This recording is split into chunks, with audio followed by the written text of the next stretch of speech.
I'm the oldest of 7, so he was a chief deputy county engineer.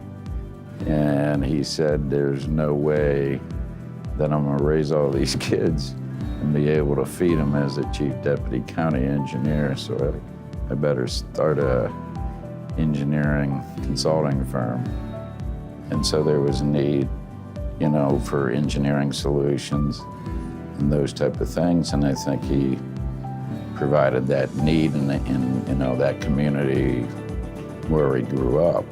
So it was Mosure and Associates in the beginning in the 60s, and then it was Mosure Folk. My dad's first partner was a gentleman named Tom Folk, and then it was Mosure and Syracuse.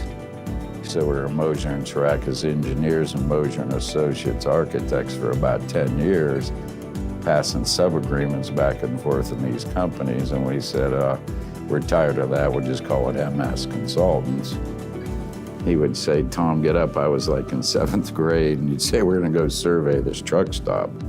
And so off we'd go, and we'd go survey this truck stop and basically provide and survey. And I was working for the US government, and my dad was a real class act, so he brought his chief engineer down to Cincinnati, and they took me to dinner, and we wanted you to come back to Youngstown.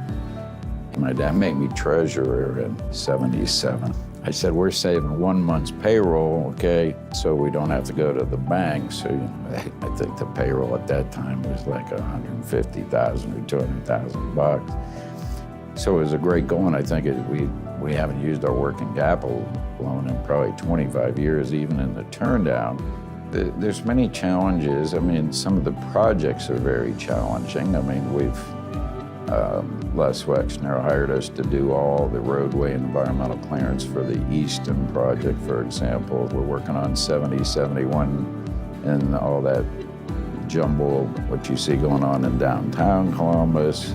Well, I think some of the values that he believed in were, you know, to treat people fairly.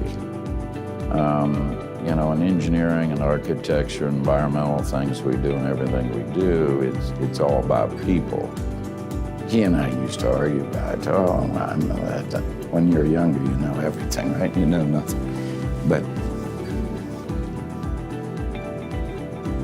he would say, I'd say, we ain't doing enough, and he says, Tom, you know, at that time, we might have had 200 people or so, and he said, Tom, you're providing a living for 200 people.